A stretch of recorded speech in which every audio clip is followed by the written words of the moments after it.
إن الحمد لله نحمده ونستعينه ونستغفره ونعوذ بالله من شرور أنفسنا ومن سيئات أعمالنا. من يهده الله فلا مضل له ومن يضلل فلا هادي له، وأشهد أن لا إله إلا الله وحده لا شريك له، وأشهد أن محمدًا عبده ورسوله. أما بعد، فإن خير الحديث كتاب الله، وخير الهدي هدي محمد صلى الله عليه وسلم، وشر الأمور محدثاتها، وكل محدثة بدعة، وكل بدعة ضلالة، وكل ضلالة في النار.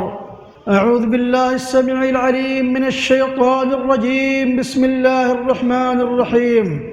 وَلْتَكُن مِّنكُمْ أُمَّةٌ يَدْعُونَ إِلَى الْخَيْرِ وَيَأْمُرُونَ بِالْمَعْرُوفِ وَيَنْهَوْنَ عَنِ الْمُنكَرِ وَأُولَٰئِكَ هُمُ الْمُفْلِحُونَ. معزز سامعین، حضرات و خواتین، شیطان کا مشن گمراہ کرنا ہے، خیر کے کاموں سے دور کرنا ہے.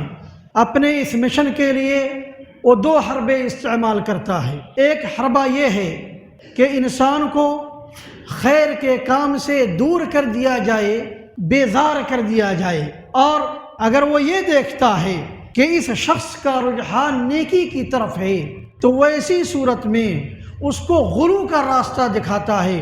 وہ انسان خیر ہی کا کام کرتا ہے لیکن جو شرعی حدود ہیں اس کو وہ تجاوز کر جاتا ہے. تو غلو یا تقصیر، ہر دو راہ شیطان کی راہ ہے. بھلائی کا حکم دینا، برائی سے روکنا، یہ اس بہترین امت کا بہترین مشن ہے.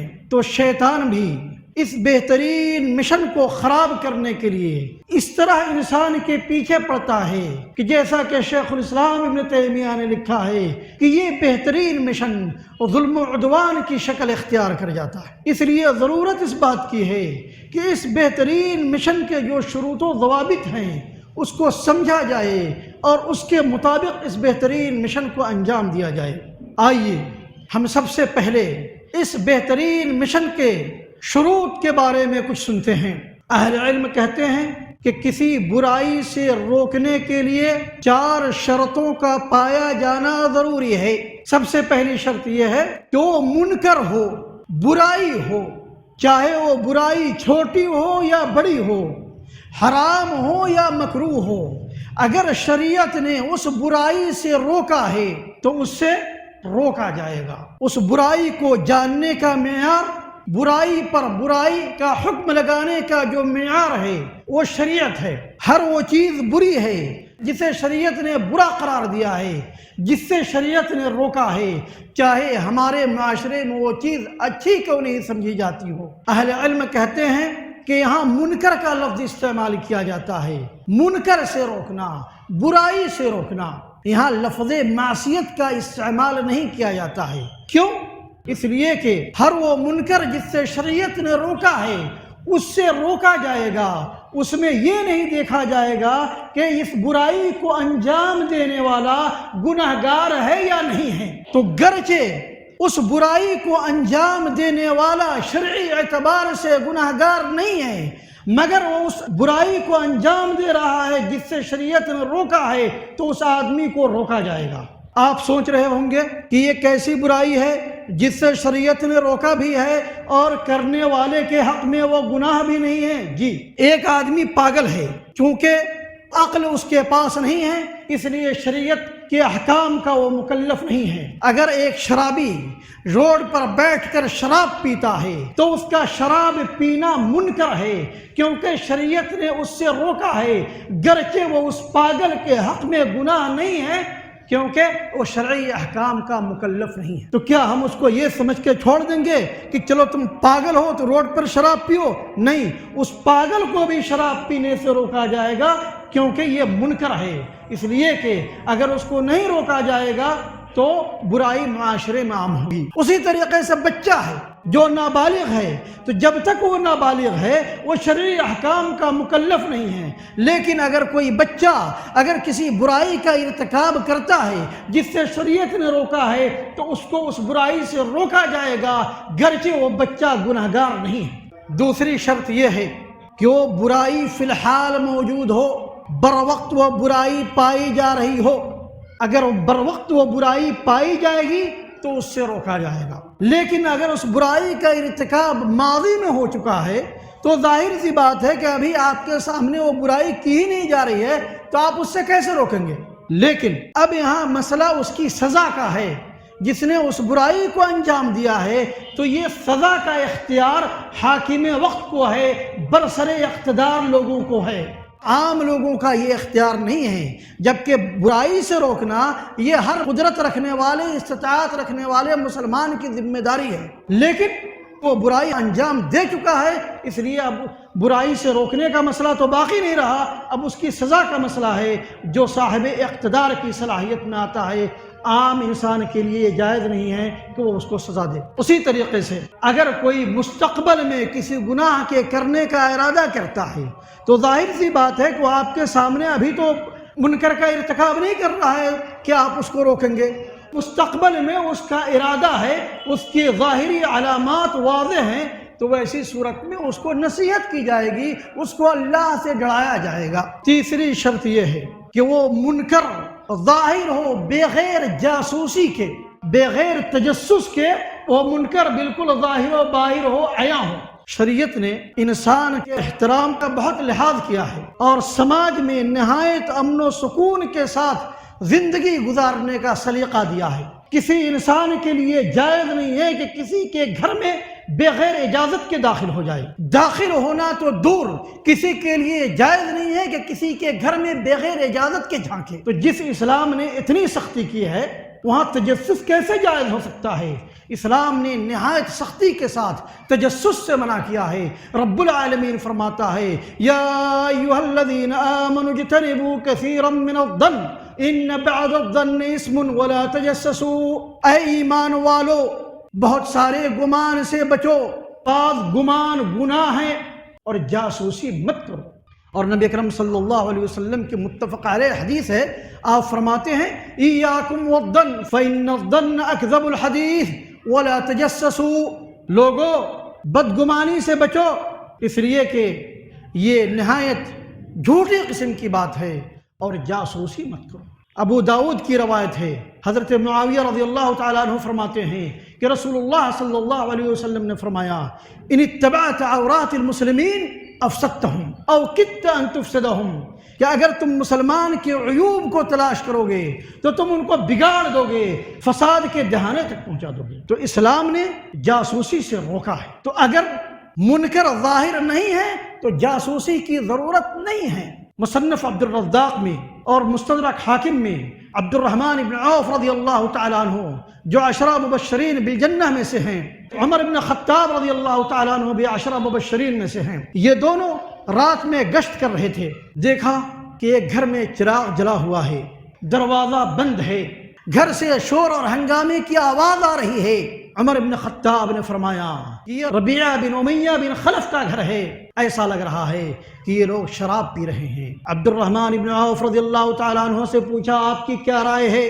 عبد الرحمن بن عوف رضی اللہ تعالیٰ عنہ نے کہا کہ ہم اب اس حد تک جا رہے ہیں جہاں سے اللہ تعالیٰ نے ہمیں روکا ہے ولا تجسسوا۔ جب عمر بن خطاب رضی اللہ تعالیٰ عنہ نے عبد الرحمن بن عوف کی بات سنا تو پھر دونوں واپس ہو گئے۔ تو شریعت نے برائی سے روکنے کا حکم دیا ہے، لیکن اس کا مطلب یہ نہیں کہ لوگوں کی جاسوسی کی جائے، ٹوہ میں پڑا جائے اور برائیوں کو کھوج کھوج کر تلاش کر نکالا جائے۔ لیکن یہ اس وقت تک ہے جب تک بندے نے اپنے اوپر پردہ ڈال رکھا ہے، مگر اگر کوئی اعلانیہ طور پر برائی کا ارتکاب کر رہا ہے تو اس کے بارے میں شریعت کی ہدایت کیا ہے؟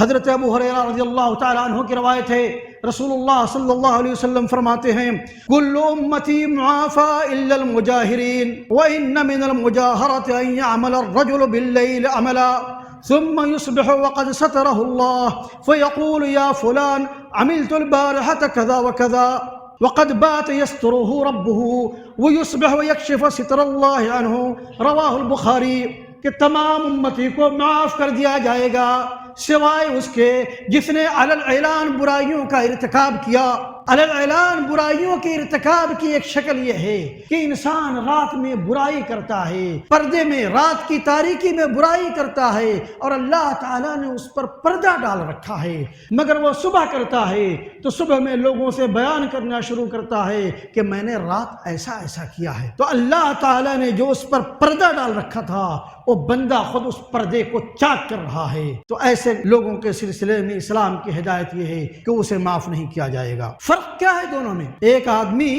جو اعلانیہ طور پر برائی کا ارتکاب کر رہا اور ایک آدمی چھپ کر کے برائی کا ارتکاب کر رہا ہے، دونوں میں فرق ہے۔ فرق یہ ہے کہ جو اعلانیہ طور پر برائی کا ارتکاب کر رہا ہے وہ در حقیقت اللہ کا مذاق اڑا رہا ہے، اللہ کے رسول کی تعلیمات کا مذاق اڑا رہا ہے، نیک مومن بندوں کا مذاق اڑا رہا ہے۔ یہ در حقیقت معاشرے میں برائی کو بڑھاوا دینے کی روش ہے، فسادیوں کی ہمت افزائی والی روش ہے، اس لیے اسے بڑھاوا نہیں دینا چاہیے۔ چوتھی شرط یہ ہے کہ وہ منکر اجتہادی مسائل میں سے نہ ہو، یعنی جس برائی پر انکار کیا جائے گا اس کو قرآن و حدیث سے ثابت ہونا چاہیے یا علماء کا اس پر اجماع ہونا چاہیے کہ وہ منکر ہے۔ لیکن اگر کوئی ایسی چیز ہے جس کو لوگ برا سمجھ رہے ہیں اور اس میں قرآن و سنت سے کوئی دلیل نہیں ہے اور علماء کا اجماع بھی نہیں ہے اور اجتہاد کی گنجائش ہے، تو ایسے مسئلے میں انکار نہیں کیا جائے گا، یعنی اجتہادی مسائل میں انکار نہیں کیا جائے گا۔ کچھ لوگوں کو یہاں غلط فہمی یہ ہوتی ہے کہ وہ یہ سمجھتے ہیں کہ جو اختلافی مسائل ہیں وہی اجتہادی مسائل ہیں۔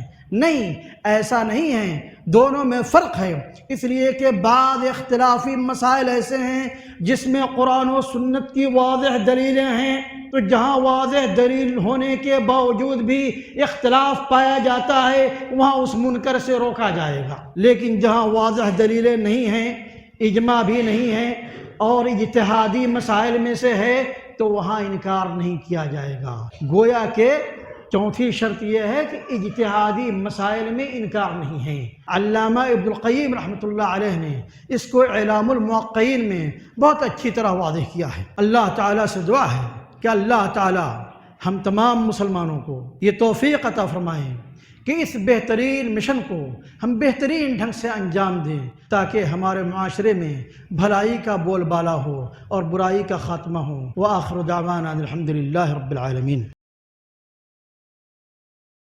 الحمد لله الذي أرسل رسوله بالهدى ودين الحق ليظهره على الدين كله، أرسله بالحق بشيرا ونذيرا وداعيا إلى الله بإذنه وسراجا منيرا۔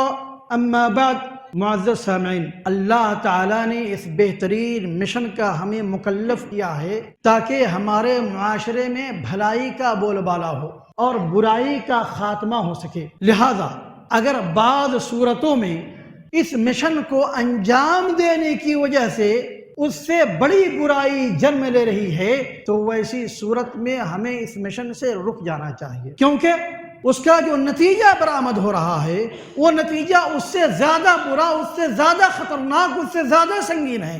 آپ اس کو یوں سمجھیے کہ جب ایک آدمی برائی کا ارتکاب کرتا ہے اور کوئی شخص اس کو اس برائی سے روکنے جاتا ہے تو ممکنہ طور سے اس کی 4 صورتیں پیدا ہو سکتی ہیں۔ پہلی صورت یہ ہے کہ وہ برائی ختم ہو جائے مکمل طور سے اور اس کی جگہ اچھائی پیدا ہو جائے، تو یہ شرعاً مطلوب ہے۔ دوسری صورت یہ ہے کہ وہ برائی مکمل طور سے تو ختم نہیں ہوگی مگر اس میں کمی آ جائے گی، تو یہ بھی شرعی اعتبار سے مطلوب ہے۔ تیسری صورت یہ پیدا ہوتی ہے کہ جس برائی سے ہم روکنے جا رہے ہیں وہ برائی تو ختم ہو جائے گی لیکن اسی کے مثل، اسی کے برابر، اسی جیسی دوسری برائی جنم لے گی۔ تو ایسی صورت میں یہ اجتہادی مسئلہ ہے، انکار کرنے والا اگر چاہے یا اس کو مصلحت اس میں سمجھ میں آئے کہ اس کو چھوڑ دینا چاہیے تو چھوڑ دے گا، اور اگر اس کو مصلحت اس بات میں سمجھ میں آئے کہ نہیں انکار کرنا چاہیے تو انکار کرے گا۔ چوتھی صورت یہ ہے کہ جس برائی سے ہم روکنے جا رہے ہیں اس برائی کا خاتمہ تو ہو جائے گا لیکن اس سے بڑی برائی، اس سے زیادہ خطرناک برائی جنم لے گی۔ تو اس چوتھی صورت میں اس برائی سے روکنا حرام ہے۔ جیسے کوئی شخص شطرنج کھیل رہا ہو اور وہ آدمی نہایت فاسق و فاجر قسم کا ہے۔ اگر وہ شطرنج نہیں کھیلے گا تو جا کر کے بدکاری کرے گا، شراب نوشی کرے گا، تو ظاہر سی بات ہے کہ اس کے لیے وہ شطرنج کھیلنا اچھا ہے بجائے اس کے کہ وہ جا کر شراب پیے یا بدکاری کرے۔ تو اگر اس شطرنج کھیلنے والے کو ہم گھوڑے کے مسابقے کی طرف رغبت دلا سکتے ہیں، لے کر کے جا سکتے ہیں، تو اچھی بات ہے، لیکن اگر کسی دوسری برائی کی طرف وہ شخص جا رہا ہے تو ایسی صورت میں ہمارے لیے اس کو اس شطرنج سے روکنا جائز نہیں ہے۔ علامہ ابن القیم نے اعلام الموقعین میں شیخ الاسلام ابن تیمیہ کا قصہ نقل کیا ہے۔ وہ کہتے ہیں کہ شیخ الاسلام ابن تیمیہ رحمۃ اللہ علیہ اپنے رفقا کے ساتھ جا رہے تھے تو ان کا گزر تاتاریوں کی ایک جماعت سے ہوا۔ وہ تاتاری لوگ شراب پی رہے تھے تو شیخ الاسلام ابن تیمیہ کے بعد ساتھیوں نے ان تاتاریوں کو شراب پینے سے روکا۔ تو شیخ الاسلام ابن تیمیہ نے اپنے ساتھیوں کو روکا کہ ان کو ان کے حال پر چھوڑ دو، ان کو مت روکو، اس لیے کہ اگر وہ شراب چھوڑ دیں گے تو مسلمانوں کا خون بہائیں گے، عزت لوٹیں گے، مال لوٹیں گے۔ اللہ تعالیٰ نے تو شراب سے اس لیے منع کیا ہے کہ یہ شراب اللہ کے ذکر سے غافل کر دیتی ہے، اللہ کی عبادت سے روک دیتی ہے۔ تو یہاں تو ان تاتاریوں کو یہ شراب مسلمانوں کی خون ریزی سے، مسلمانوں کی آبرو ریزی سے روکتی ہے، اس لیے ان کو اسی حال پر چھوڑ دو۔ تو ان اصول و ضوابط کو سمجھنے کی ضرورت ہے، ورنہ اگر ہم ان اصول و ضوابط کو نہیں سمجھیں گے تو یہ ظلم و عدوان کی شکل اختیار کر لے گا۔ معزز سامعین، بھلائی کا حکم دینے والوں اور برائی سے روکنے والوں کو چاہیے کہ وہ خود اس بھلائی کو انجام دیں اور وہ اس برائی سے خود کو روکیں جن برائیوں سے وہ دوسروں کو روک رہے ہیں۔ رب العالمین فرماتا ہے أتأمرون الناس بالبر وتنسون أنفسكم وأنتم تتلون الكتاب أفلا تعقلون؟ کیا تم لوگ دوسروں کو بھلائی کا حکم دیتے ہو اور اپنے آپ کو بھلا رکھے ہو حالانکہ تم کتاب اللہ کی تلاوت کر رہے ہو؟ کیا تمہیں ذرا بھی عقل نہیں ہے؟ دوسری آیت میں رب العالمین فرماتا ہے یا ایھا الذین آمنوا لم تقولون ما لا تفعلون کبر مقتا عند اللہ ان تقولوا ما لا تفعلون۔ اے ایمان والو، تم ایسی بات کیوں کہتے ہو جو کرتے نہیں ہو؟ یہ اللہ کے نزدیک نہایت مبغوض چیز ہے کہ آدمی ایسی بات کہے جو وہ خود نہیں کرتا ہو۔ اور بخاری اور مسلم کی روایت ہے کہ ایک آدمی کو قیامت کے دن لایا جائے گا اور اسے جہنم میں ڈال دیا جائے گا، اس کی اتڑیاں باہر ہو جائیں گی اور وہ آدمی اپنے اتڑیوں کو لے کر ایسے ہی گھومے گا جیسا کہ گدھا چکی کو لے کر کے گھومتا ہے۔ جہنمی لوگ اس کے پاس آئیں گے اور کہیں گے کیا تم وہی شخص نہیں ہو جو ہمیں بھلائی کا حکم دیتے تھے اور برائی سے روکتے تھے؟ وہ شخص کہے گا ہاں میں وہی شخص ہوں، لیکن میں دوسروں کو بھلائی کا حکم دیتا تھا، خود اس بھلائی کو انجام نہیں دیتا تھا، دوسروں کو برائی سے روکتا تھا اور خود اس برائی کا ارتکاب کرتا تھا۔ اس لیے یہ نہایت گھناؤنی چیز ہے کہ آدمی دوسرے کو بھلائی کا حکم دے اور خود نہ کرے، اور دوسروں کو برائی سے روکے اور خود اس برائی کا ارتکاب کرے۔ اہل علم کہتے ہیں کہ یہ جو نصوص ہیں جس میں وعید آئی ہے، یہ وعید اس لیے آئی ہے کہ انہوں نے بھلائی کے کاموں کو نہیں کیا، برائی کے کاموں کا ارتکاب کیا، اس لیے یہ وعید نہیں ہے کہ انہوں نے بھلائی کے کاموں کا حکم دیا اور برائی کے کاموں سے روکا، نہیں، یہ وعید اس لیے ہے کہ انہوں نے خود اپنے آپ کو بھلا دیا۔ گویا کہ یہاں دو ذمہ داری ہے ایک انسان کی، ایک ذمہ داری یہ ہے کہ وہ بھلائی کا کام خود کرے، برائی سے اپنے آپ کو روکے رکھے، اور دوسری ذمہ داری یہ ہے کہ وہ دوسروں کو بھلائی کا حکم دے اور دوسروں کو برائی سے روکے۔ تو اگر ایک ذمہ داری میں خلل ہے تو ایسا نہیں کہ دوسری ذمہ داری اس سے ختم ہو جائے گی۔ اور بسا اوقات شیطان بہت سارے لوگوں کے ذہن میں یہ وسوسہ ڈالتا ہے کہ میں کون پاک صاف ہوں کہ میں اس مشن کو انجام دوں، میرے اندر بھی تو کچھ نہ کچھ کمی ہے۔